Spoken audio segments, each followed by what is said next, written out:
ఈ 2 మాసాలు మనందరినీ సజీవులుగా కాపాడి తినుటకు ఆహారం, ధరించడానికి వస్త్రం, మనకు కావలసిన సదుపాయాలన్నీ దేవుడు సమకూర్చి నేటి వరకు భూమి మీద మనల్ని సజీవులుగా బ్రతికించిన ఆ కృపగల దేవునికే సమస్త ఘనత, మహిమ, ప్రభావాలు కలుగునుగాక. మార్చి మాసంలో మీరు ఏ పని నిమిత్తం బయలుదేరి వెళ్తారో, ఏ వ్యాపారం నిమిత్తం బయలుదేరి వెళ్తారో, ఏ పని ప్రారంభించాలని ఏ పని నిమిత్తం మీరు బయలుదేరి వెళ్తారో, ఎటు పోయినా జయోత్సవంతో ఊరేగించుచున్న దేవునికి స్తోత్రం కలుగునుగాక.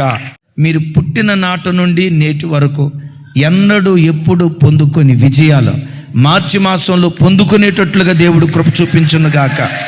మీ వ్యాపారాల్లో, మీ ఆధ్యాత్మిక జీవితంలో, మీ కుటుంబంలో, మీ పిల్లల విషయాల్లో, మీ ఆరోగ్య విషయాల్లో గడిచిన సంవత్సరాల్లో ఎప్పుడు ఎన్నడూ ఎక్కడ పొందుకోలేని ఓ ప్రత్యేకమైన విజయం మార్చి మాసంలో దేవుడు దాచి నీకు అనుగ్రహించునుగాక.